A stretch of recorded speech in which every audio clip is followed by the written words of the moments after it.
कर दी। Hello guys, good morning all of you.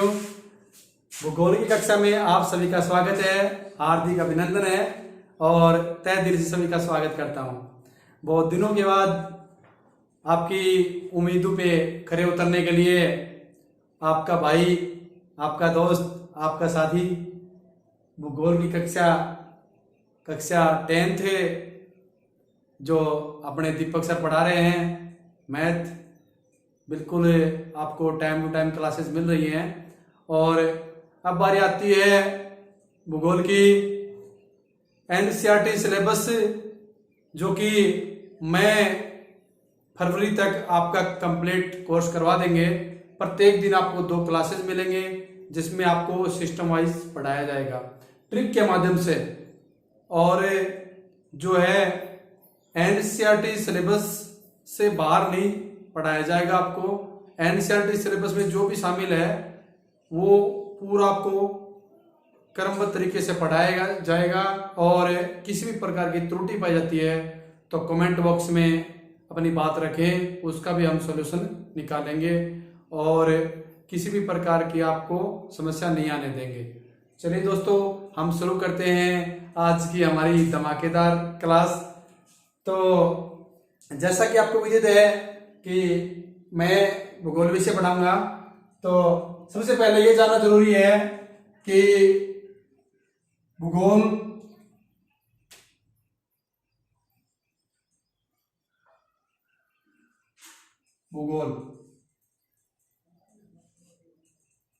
हम भूगोल पढ़ने से पहले क्लास 12th का जो प्रथम अध्याय है उसके बारे में मैं बताना चाहूंगा। मानव भूगोल एवं उसकी प्रकृति एवं विषय क्षेत्र के बारे में अपन अध्ययन करेंगे। तो सबसे पहले हम भूगोल के बारे में अध्ययन करते हैं कि भूगोल वास्तव में है क्या चीज। देखो, भूगोल जो है अपने आप से भी हो रहा है, पता लग रहा है हमको। भूगोल जो है वो पृथ्वी के बारे में अध्ययन करता है, इसके नाम से ही पता लग रहा है। भू का अर्थ होता है पृथ्वी और गोल का होता है ग्राफी। ग्राफी का मतलब वर्णन करना। पृथ्वी के बारे में जो वर्णन करता है क्या कहलाता है? भूगोल कहलाता है। चलिए दोस्तों, सबसे पहली बात होती है भूगोल विषय को लाने वाले कौन थे? भूगोल विषय को लाने वाले कौन थे? ग्रीक। ये क्या थे? ये भूगोलवेता थे। क्या थे? भूगोलवेता।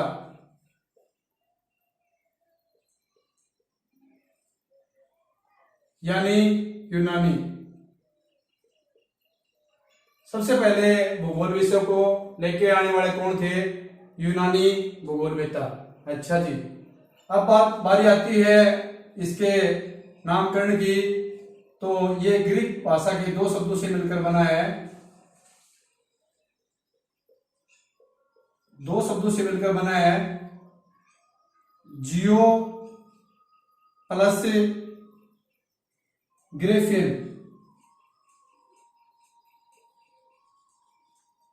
जियो प्लस ग्रेफिन। जियो का अर्थ होता है पृथ्वी और ग्रेफिन का अर्थ होता है वर्णन करना।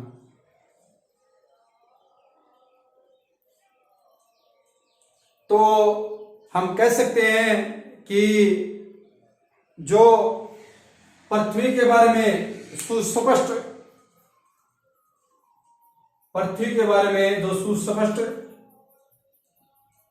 प्रस्तुत करता है, पृथ्वी के बारे में जो वर्णन करता है क्या कहलाता है? भूगोल कहलाता है। अच्छा, पृथ्वी का सुस्पष्ट विवरण भूगोल कहलाता है। इसकी परिभाषा की बात आए, कोई आपसे पूछ ले कि भूगोल है क्या? पृथ्वी का सुस्पष्ट विवरण भूगोल कहलाता है। ठीक है, अच्छा जी। आगे हम बात करेंगे जो है इसके जनक की। तो भूगोल का जनक कौन है? जनक की बात आती है, यानी कि इसका पिता। भूगोल का जनक कौन है? हिकेटियस। कौन है? हिकेटियस। अच्छा जी, इसका याद रखने का ट्रिक क्या है? देखो, बी से क्या हो गया? भूगोल। एच से क्या हो गया, इकेटियस। कहने का मतलब बी एच याद रखो, हमेशा याद रहेगा लाइफ टाइम बी एच। ठीक है, बी एच से आपको अच्छे से समझ में आ जाएगा। बी यानी भूगोल, एच का इकेटियस। अच्छा जी, अब बारी आती है इस शब्द की। ये शब्द कौन लेके आया, ये भूगोल जो है ये शब्द कौन लेके आया, ये भूगोल शब्द कौन लेके आया, इरेटोस्थनीज। कौन लेके आया, इरेटोस्थनीज। अच्छा जी, अब बारी आती है इसकी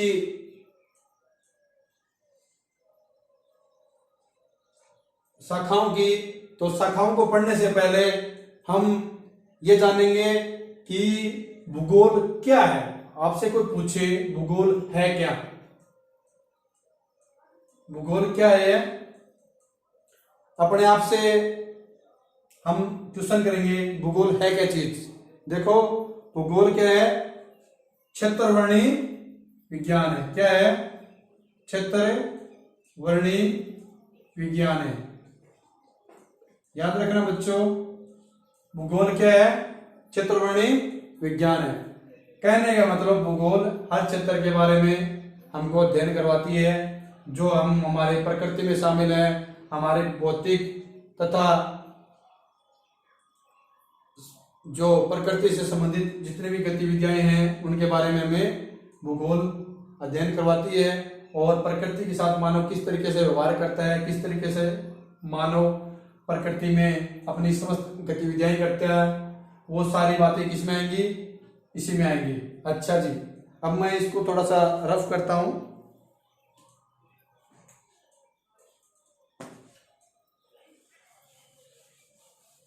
अब बारी आती है हमारी इसके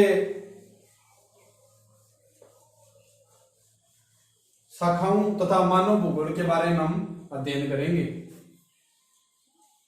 ये तो एक ही कॉमन बातें थी जो मैंने आपको बताई। भूगोल, भूगोल क्या है, भूगोल किसे कहते हैं, भूगोल का जनक कौन है, भूगोल शब्द को लेकर आने वाले कौन है, और ये किन दो शब्दों से मिलकर बना है, मैंने आपको बताया। एक बार रिवाइज कर देता हूं। भूगोल ग्रीक भाषा के दो शब्दों से मिलकर बना है, जियो प्लस ग्रेफियन। जियो का अर्थ होता है पृथ्वी, ग्रेफियन का अर्थ होता है वर्णन करना। पृथ्वी का सुस्पष्ट वर्ण, पृथ्वी का सुस्पष्ट जो वर्णन प्रस्तुत करता है क्या कहलाता है, भूगोल कहलाता है। अब बारी आती है इसके जनक की। जनक कौन है, इकेटियस। जनक कौन है इसका, इकेटियस। और शब्द भूगोल शब्द देने वाला कौन है, कौन है, इरेटोस्थनीज। वो कहाँ का था, कहाँ का था, इरेटोस्थनीज। और ये इकेटियस और जो जितने भूगोलवेत्ता हैं लेसन के एंड में सबके बारे में बताएंगे, कौन कहाँ से बिलोंग करता था और कौन कौन से उन्होंने सिद्धांत दिए, उसके बारे में हम चर्चा करेंगे। चलिए दोस्तों, हम शुरू करते हैं आज की हमारी मानव भूगोल की पहली और एक प्यारी सी शुरुआत के साथ। देखो भूगोल,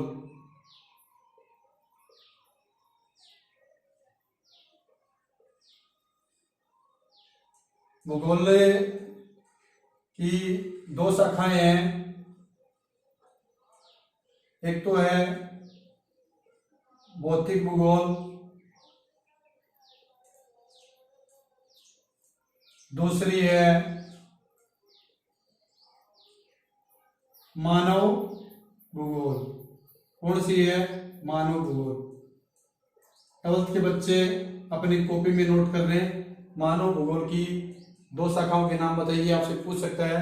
ये अपना क्वेश्चन तैयार होता है कि मानव भूगोल की दो शाखाओं के नाम बताइए, तो भौतिक भूगोल और मानव भूगोल। भौतिक भूगोल के बारे में हम 11वीं क्लास में पढ़ चुके हैं और आगे हम जो है 12वीं क्लास में जो है मानव भूगोल के बारे में चर्चा कर रहे हैं। तो हम मानव भूगोल के बारे में सुस्पष्ट अध्ययन करेंगे और जानेंगे कि सच में है क्या चीज ये। देखो, हम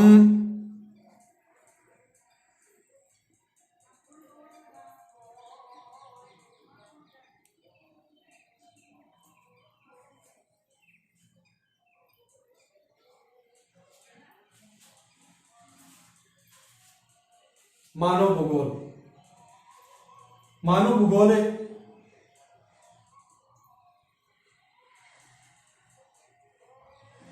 हम कक्षा 12th में पढ़ेंगे और भौतिक भूगोल हम 11वीं क्लास में पढ़ चुके हैं, जिसमें हमें पृथ्वी की स्थिति, विस्तार, जलवायु, वनस्पति तथा विभिन्न प्रकार के उद्योग, इनके बारे में हम 11वीं क्लास में पढ़ चुके हैं।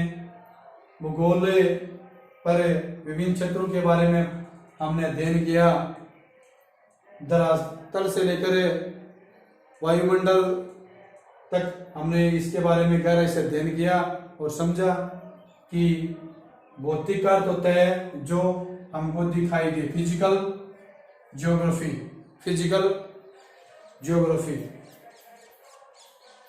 और हम 12th क्लास में मानव भूगोल के बारे में हम अध्ययन करेंगे। तो मानव भूगोल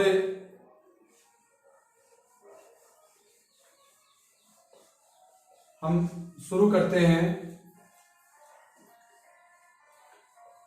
जैसा कि मैंने बताया, भूगोल की दो शाखाएं हैं, भौतिक भूगोल और मानव भूगोल। भौतिक भूगोल हमें 11वीं क्लास में पढ़ चुके हैं और मानव भूगोल हम 12th क्लास में पढ़ेंगे। और ध्यान से पढ़ना, हर चीज को गहराई से समझना। जो चीज समझ में नहीं आती है कमेंट बॉक्स में बताएं, ताकि हम आपको बेटर से बेटर देने की कोशिश करें। अब चलिए दोस्तों, हम शुरू करते हैं मानव भूगोल से। मानव शायद ऊपर दिखाई नहीं दे रहा है, थोड़ा नीचे शुरू करते हैं। मानव भूगोल, अच्छा जी, इसके नाम से ही हमको विदित हो रहा है, यानी कि पता चल रहा है कि मानव भूगोल है क्या चीज। ये देखो, मानव भूगोल का सबसे पहली बात आती है इसका केंद्र बिंदु। मानव भूगोल का केंद्र बिंदु क्या है? अब हम बात करेंगे मानव भूगोल के केंद्र बिंदु की। तो मानव भूगोल का केंद्र बिंदु, मानव भूगोल का केंद्र बिंदु क्या है? आपको ये जानना जरूरी है कि मानव भूगोल का केंद्र बिंदु क्या है। ये अपने आप में एक क्वेश्चन तैयार होता है कि मानव भूगोल का केंद्र बिंदु क्या है। आपकी बोर्ड के एग्जाम में पूछ सकते हैं कि मानव भूगोल का केंद्र बिंदु बताइए, तो आप कंफ्यूज हो जाओगे कि मैं तो सर ने बताया ही नहीं कि मानव भूगोल का केंद्र बिंदु क्या है। क्या है मानव भूगोल का केंद्र बिंदु?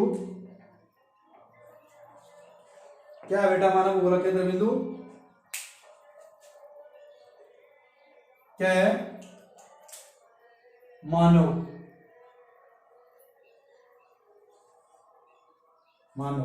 क्योंकि हम किसका अध्ययन कर रहे हैं? मानव का।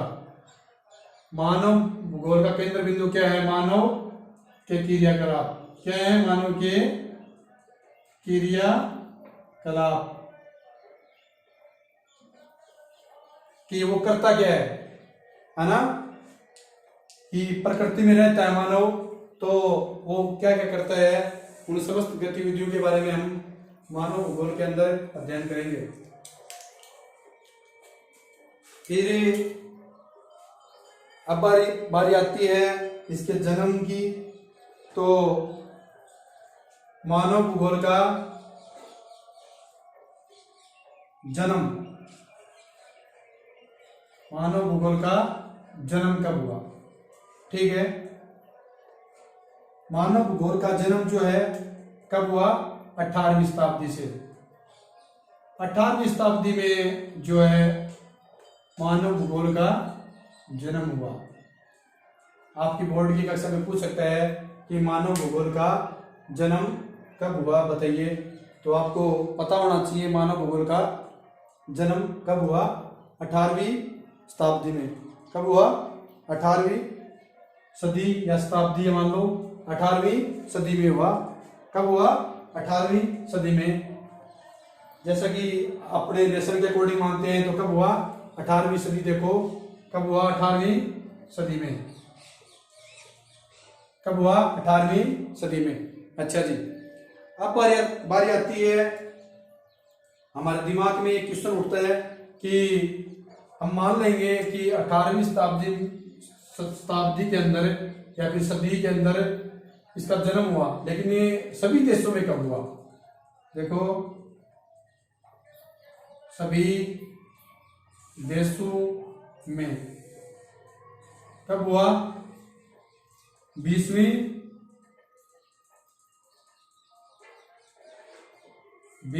सदी में। अच्छा जी, यहां तक समझ में आ गया। मानव भूगोल का केंद्र बिंदु क्या है? मानव के क्रियाकलाप। मानव भूगोल का जन्म कब हुआ? 18वीं सदी में। अच्छा जी, अब बारी आती है मानव भूगोल के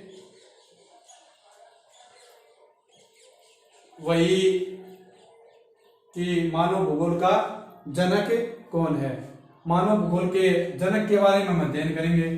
तो मानव भूगोल का जनक कौन है? कौन है बताइए। चलो मैं बता देता हूं, क्योंकि आपने नहीं पढ़ा होगा शायद। Friedrich Ratzel. अच्छा जी, यहां भी जो है हमारे दिमाग में एक क्वेश्चन उठता है कि जो फ्रेडरिक रेटजेल कहाँ के थे? कहाँ के थे? जर्मनी के। कहाँ के थे? जर्मनी के। फ्रेडरिक रेटजेल जो है जर्मनी के भूगोलवेत्ता थे। उन्होंने जो है भूगोल, मानव भूगोल का सुस्पष्ट अध्ययन रखा उन्होंने, और लोगों को उस चीज से वाकिफ करवाया और अच्छे से अपनी विभिन्न परिभाषाएं दी और जो है समझाया कि वास्तव में मानव भूगोल है क्या चीज। अच्छा जी, अब बारी आती है मानव भूगोल के बारे में पढ़ने से पहले जो फ्रेडरिक रेटजेल की पुस्तक, क्या पुस्तक?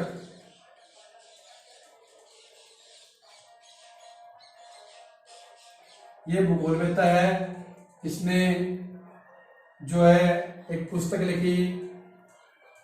उस पुस्तक का नाम क्या है? एंथ्रोपोजियोग्राफिया।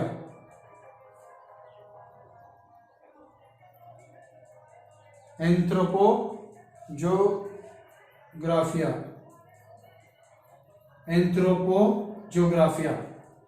ठीक है। मानव भूगोल का केंद्र बिंदु क्या है? मानव के क्रियाकलाप। मानव भूगोल का जन्म कब हुआ? 18वीं सदी में। सभी देशों में कब हुआ? 20वीं सदी में हुआ। अच्छा जी, अब बात आती है इसके जनक की। मानव भूगोल का जनक कौन है? तो मानव भूगोल का जनक कौन है? फ्रेडरिक रेटजर है। और वो कहाँ के थे? जर्मनी के थे। और जो है उसकी एक पुस्तक थी एंथ्रोपो ज्योग्राफिया, जिसमें किसका अध्ययन किया गया बेटा? मानव भूगोल का। किसका अध्ययन किया गया? मानव भूगोल का। देखो दोबारा समझ लो, मानव भूगोल का केंद्र बिंदु मानव के क्रियाकलाप। जन्म कब हुआ? 18वीं सदी में। सभी देशों में कब हुआ? 20वीं सदी में। और इसकी जो है बताया कब गया, अध्ययन कब करवाया गया? देखो फ्रेडरिक रेटजर कौन है? इसका जनक है। किसका? मानव भूगोल का। और मानव भूगोल का जो जनक है, जो जर्मनी का भूगोल लेता है, उसने अपनी पुस्तक में एंथ्रोपो ज्योग्राफिया में मानव भूगोल का सुस्पष्ट विवरण प्रस्तुत किया। अच्छा जी, तो इसने बताया कि मानव भूगोल क्या है। देखो मानव भूगोल मानव समाज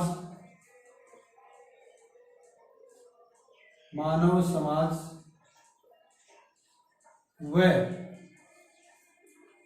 धरातल के बीच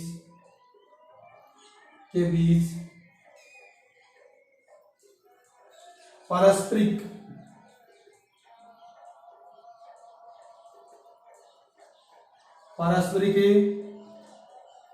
संबंधों का अध्ययन है। संबंधों का अध्ययन है।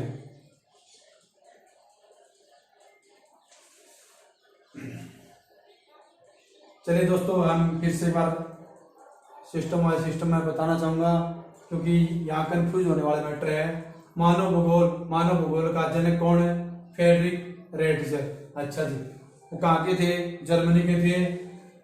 उन्होंने एक पुस्तक लिखी, उस पुस्तक का नाम क्या है? एंथ्रोपो ज्योग्राफिया। उसके अंदर किसका अध्ययन किया गया? मानव का। अच्छा जी, अब बारी आती है मानव भूगोल का जन्म कब हुआ? 18वीं सदी में। अब बारी आती है सभी देशों में इसका विकास कब हुआ? 20वीं सदी में। और जो है फ्रेडरिक रेटजर ने मानव भूगोल की एक सुस्पष्ट परिभाषा दी। इसने कहा कि मानव भूगोल के अंदर मानव व समाज व धरातल के बीच पारस्परिक संबंधों का अध्ययन क्या कहलाता है? इसने कहा कि मानव समाज तथा धरातल के बीच जो पारस्परिक संबंध होता है, ये देखो मानव है और ये समाज है, इन दोनों के बीच जो पारस्परिक जो संबंध पाया जाता है, उसका अध्ययन क्या कहलाता है? मानव भूगोल। दोबारा सुनो, इसने मानव तथा समाज को इंपॉर्टेंस दी है। उनके बीच में जो संबंध होता है वो क्या कहलाता है? मानव भूगोल। अब देखो आगे, जो फ्रेडरिक रेटजर थे, इसकी एक शिष्या थी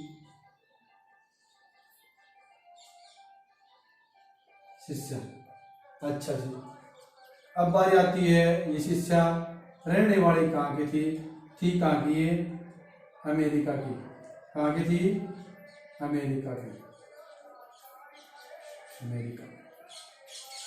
अच्छा जी, इसने भी मानव भूगोल की परिभाषा दी, क्योंकि हर कोई भूगोलवेत्ता अपनी अपनी परिभाषाएं देता है, अलग अलग अपनी बातें रखता है, और जो है ज्योग्राफी में विभिन्न प्रकार की अपने जो बातें वो रखते हैं भूगोलवेत्ता।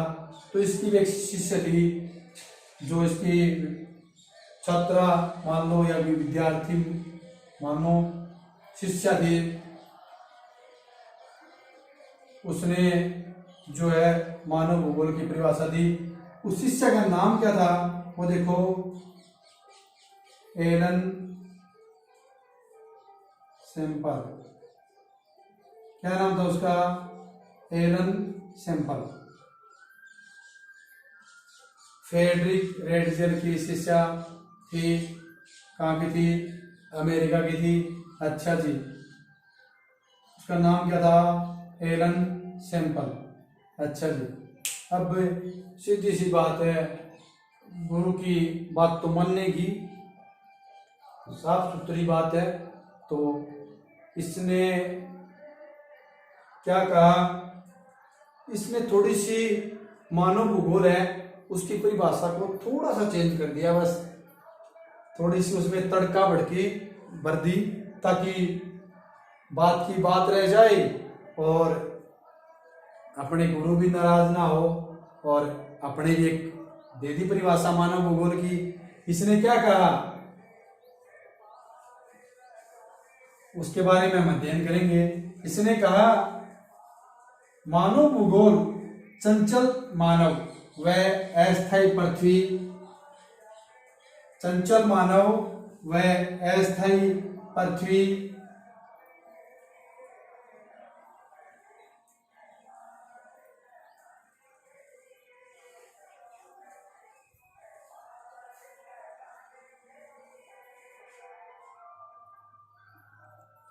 इसने कहा चंचल मानव व अस्थायी। अब देखो हम पढ़ेंगे,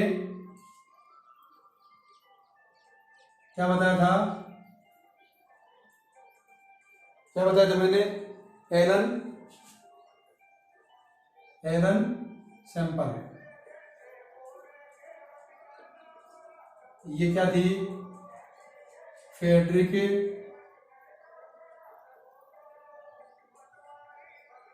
रेटजेल की क्या थी, शिष्या।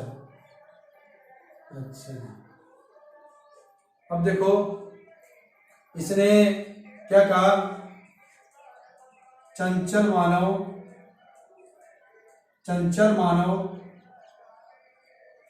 व अस्थायी पृथ्वी,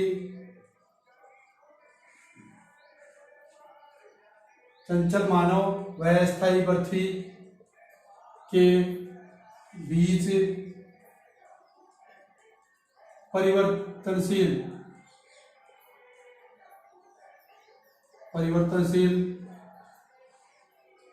संबंधों का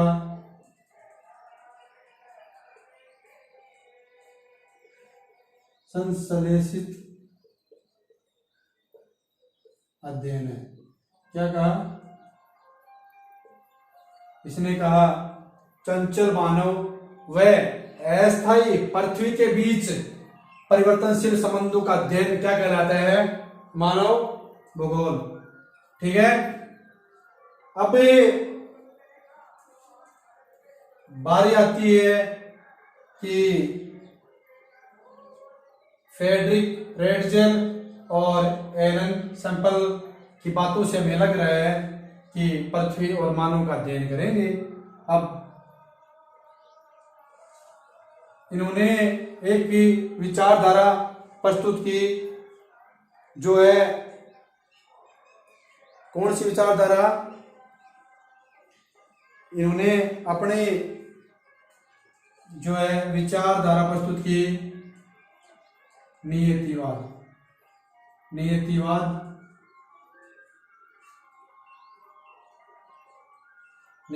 मान लो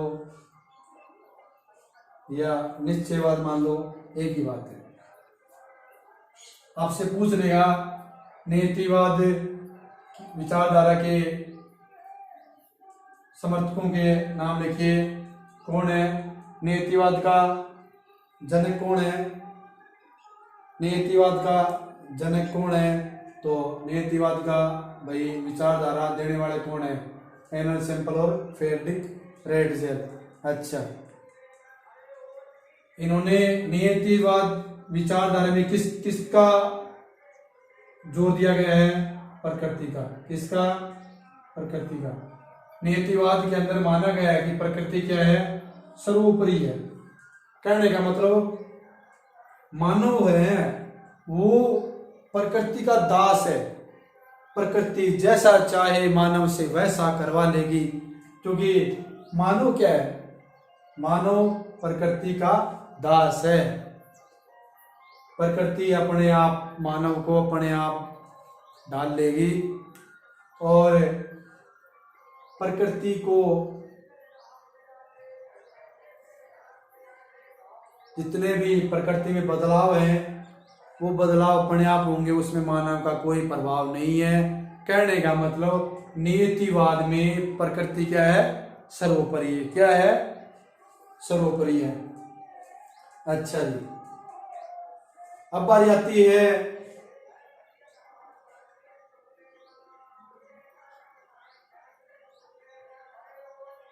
एक और भूगोलवेता थे, उसने क्या कहा उसके बारे में हम चर्चा करेंगे।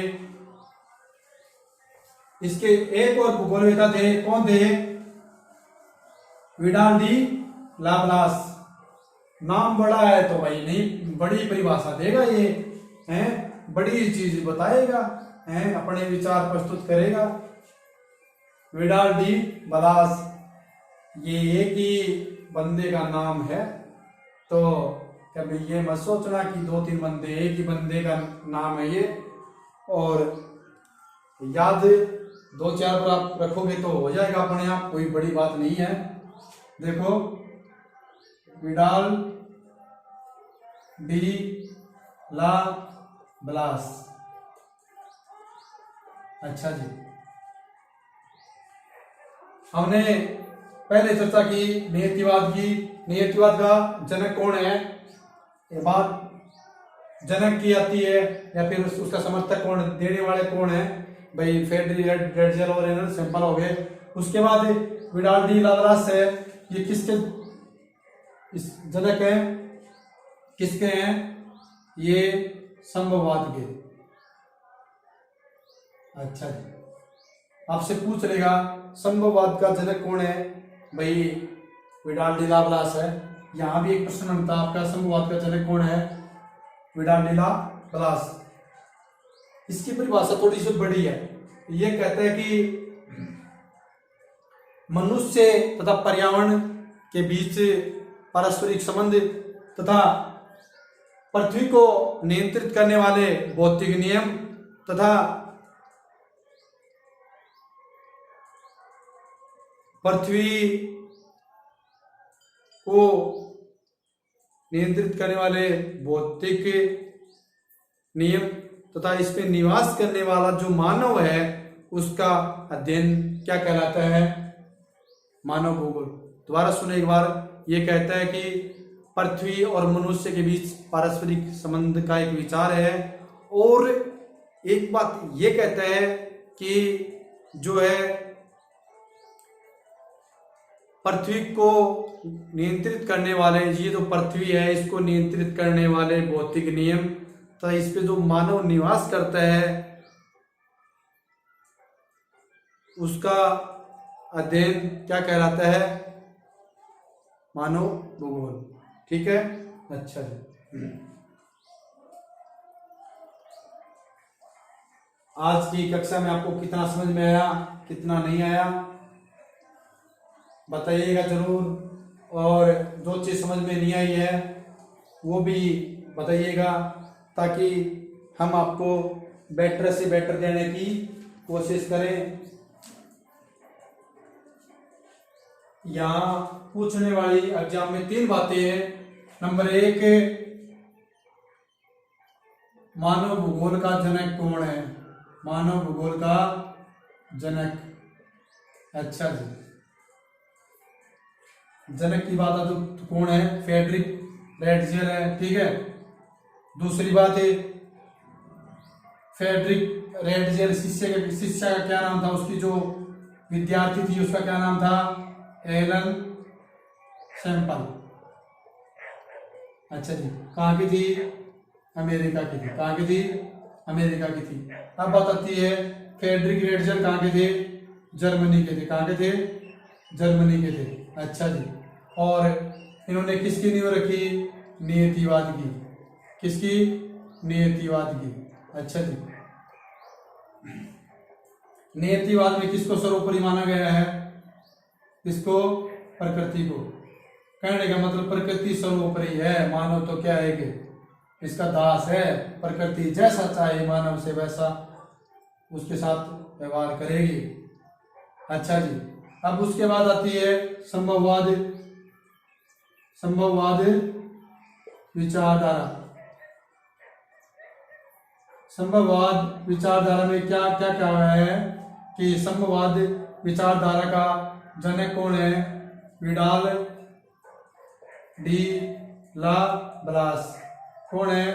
विडाल डी ला ब्लास। अच्छा जी, अब बारी आती है इसके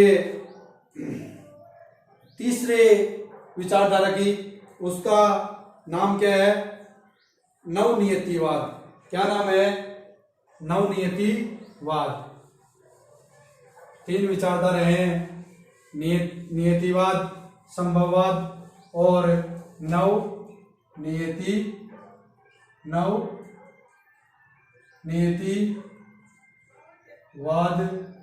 विचारधारा।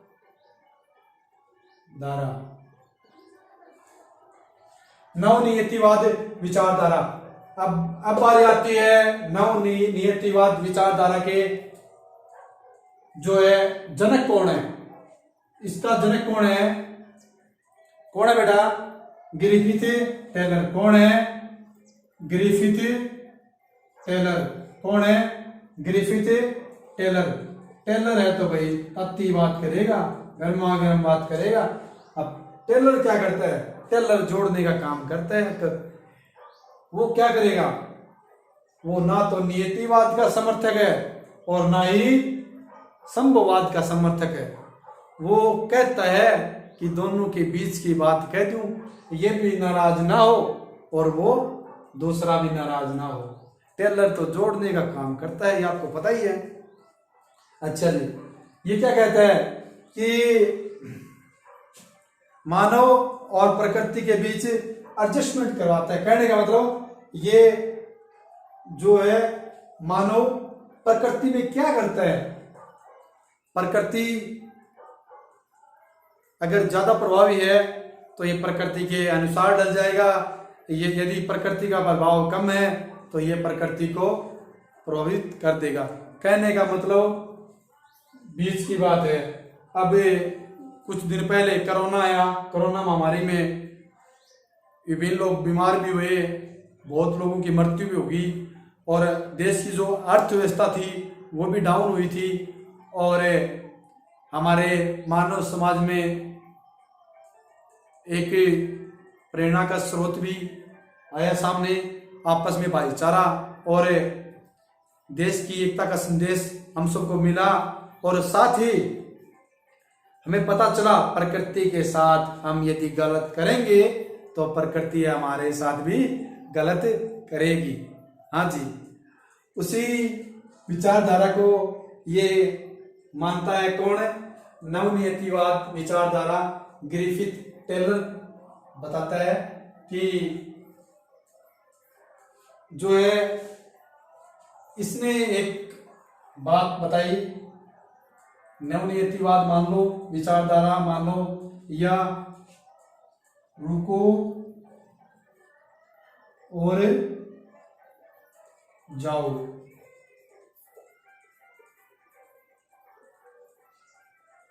इसने कहा रुको और जाओ। इतना तो समझ में आ गया होगा आपको कि रुको और जाओ। इसने कहा कि मानव जो क्या करता है, मानव प्रकृति में अपने समस्त कार्य स्थापित करता है और अपनी समस्त गतिविधियां करता है और प्रकृति के साथ अपना समायोजन करता है और अपनी समस्त गतिविधियां करता है और अपने जीवन को बेटर से बेटर बनाने की कोशिश करता है। और इसी विचारधारा के कारण हम जो है आज प्रकृति के साथ विभिन्न प्रकार की जो है उद्योग धंधे, विभिन्न प्रकार के व्यवसाय, विभिन्न प्रकार की तकनीकी टेक्निक कहाँ से कहाँ तक पहुँच गए। भाई मानव जंगलों में रहता था, लकड़ियाँ काटता, आदिवासी था, उसने प्रोग्रेस करते करते आज इतना ज़्यादा अपने आप को डेवलपमेंट कर लिया कि आज वो चंद्रमा पे जमीन ले रहा है। तो भाई मानव ने विकास तो किया है, प्रकृति में अपने आप को समायोजन किया है, प्रकृति को समझा है। जहाँ प्रकृति को नुकसान पहुंचाया है, प्रकृति ने हमको नुकसान पहुंचाया है। कहने का मतलब प्रकृति में अपने आप का समायोजन कर लिया। और वही विचारधारा क्या है, नवनियतिवाद या रुको और जाओ विचारधारा। चलिए दोस्तों, हम एक बार फिर से सिस्टम वाइज मैं बताना चाहूँगा पूरा सिस्टम जितना मैंने पढ़ाया आज, कितना समझ में आया कितना नहीं आया, एक बार रिवाइज कर लीजिएगा और बताइएगा जरूर। और हमारे चैनल को लाइक एवं सपोर्ट करिएगा। जो चीज़ समझ में नहीं आई है उसके बारे में बताइएगा। और आपका सपोर्ट ही सर्वोपरि है, आपके सपोर्ट के बिना कुछ भी संभव नहीं है, इसलिए जितना हो सके पूरा सपोर्ट कीजिएगा। देखो, सबसे पहले हमने किसके बारे में अध्ययन किया, भूगोल के बारे में। भूगोल का जनक कौन है, हिप्पार्क्राटस। भूगोल शब्द देने वाला कौन है, एरोडोथनीस। अच्छा जी, अब बारी आती है इसके सॉरी भूगोल शब्द लेके आने वाले कौन है, ग्रीक यानी यूनानी भूगोलवेता थे, वो भूगोल शब्द को लेके आए। उन्होंने भूगोल शब्द के बारे में बताया। ये जो है दो शब्दों से मिलकर बना है जो भूगोल शब्द, जियो प्लस ग्रेफियन। जियो का अर्थ होता है पृथ्वी, ग्रेफियन का अर्थ होता है वर्णन करना। पृथ्वी का सुस्पष्ट अध्ययन करना क्या कहलाता है, भूगोल कहलाता है। उसके बाद हमने भूगोल की शाखाओं के बारे में पढ़ा, भौतिक भूगोल और मानव भूगोल। भौतिक भूगोल के अंदर हम 11वीं क्लास में पढ़ चुके हैं, पर स्थिति, बनावट, जलवायु, वनस्पति, विभिन्न प्रकार के धरातलीय स्थल, नदी और चट्टानों के बारे में हम अध्ययन कर चुके हैं। और मानव भूगोल का हम 12th क्लास में अध्ययन करेंगे। और मानव भूगोल का फर्स्ट चैप्टर है मानव भूगोल की प्रकृति एवं विषय चित्र, जिसके बारे में मैंने आपको बताया। मानव भूगोल का जनक कौन है, फ्रेडरिक रेटजर है। अच्छा जी, फ्रेडरिक रेटजर कहाँ के थे, जर्मनी के थे। उन्होंने अपनी पुस्तक एंथ्रोपो जियोग्राफी में जो है मानव भूगोल का अध्ययन करवाया। और साथ ही उसकी एक शिष्या जो उसकी विद्यार्थी थी, वो भी मानव भूगोल की परिभाषा देती है, मानव भूगोल की अपनी बात रखती है। और वो भी कहते ही है चंचल मानव तथा अस्थायी पृथ्वी तथा धरातल के बीच पारस्परिक संबंधों का संश्लेषित अध्ययन क्या कहलाता है, मानव भूगोल। उसके बाद मैंने बताया कि इसने कौन सी विचारधारा आपके सामने प्रस्तुत की। इन्होंने नियतिवाद विचारधारा के समर्थक थे, एनएल सैंपल और जो है फ्रेडरिक रेटजर, दोनों के दोनों जो है नियतिवाद विचारधारा के समर्थक थे। वहीं संभववाद का कौन थे, विडाल डी लाप्लास। जब विडाल डी लाप्लास संभववाद के जनक थे, उसमें जो है विडाल डी लाप्लास मानव को सर्वोपरि मानता है, जबकि नियतिवाद में प्रकृति को सर्वोपरि मानता है। कौन, फ्रेडरिक रेटजर और एनएल सैंपल जो है प्रकृति को सर्वोपरि मानते हैं, जबकि विडाल डी लाप्लास मानव को सर्वोपरि मानता है। अब एक नया भूगोलवेता उठता है, कौन है, ग्रिफिथ टेलर। वो भी एक अलग बात कहता है। वो कहता है कि ना तो मानव प्रकृति का दास है और ना ही उसका स्वामी। वो अपनी अलग ही बात रखता है। वो कहता है कि यदि हम प्रकृति को नुकसान पहुंचाएंगे तो प्रकृति हमें नुकसान पहुंचाएगी। इसलिए हमें प्रकृति के साथ अपने आप को डालना होगा और प्रकृति से अपनी समस्त गतिविधियां, अपनी आवश्यकताओं की पूर्ति करनी होगी। सिचुएशन के अकॉर्डिंग हमें प्रकृति से व्यवहार करना पड़ेगा और प्रकृति को हम अपने आप से भी डाल सकते हैं। और प्रकृति जो है वो बदलती रहती है। यदि प्रकृति को अगर बहुत सारी वातावरण दूषित हो गया, प्रकृति में विध्वंसकारी अगर घटनाएं हो गई तो उसमें मानव को प्रभावित करेंगी, और मानव प्रकृति को प्रभावित करेगा तो प्रकृति मानव को प्रभावित करेगा। इन्होंने अपनी एक विचारधारा दी नवनियतिवाद। उस नवनियतिवाद विचारधारा में क्या कहते हैं कि रुको और जाओ विचारधारा ये, इसमें ये कहते हैं कि मानव जो है प्रकृति में निवास करता है और अपनी समस्त गतिविधियां जो है प्रकृति में संपन्न करता है। क्या कहलाता है? मानव भूगोल। और मानव भूगोल आप समझ गए। मानव भूगोल का केंद्र बिंदु क्या है? मानव के क्रियाकलाप। आज कितना समझ में आया, कितना समझ में नहीं आया बताइएगा जरूर। और साथ ही लास्ट में मैं आपको बताना चाहूँगा मानव भूगोल क्या है। ये देखो, मानव भूगोल नहीं, भूगोल क्या है?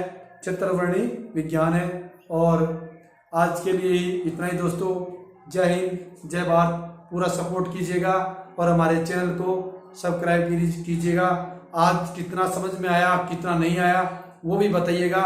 और बेल आइकन की जो घंटी है वो 2 बार ट्रिंग ट्रिंग बजा दो और तार भाई ने पूरा सपोर्ट कर दो। और कोई भी समस्या हो है तो बता दो। बाकी आज के लिए इतना ही। जय हिंद, जय भारत, वंदे मातरम।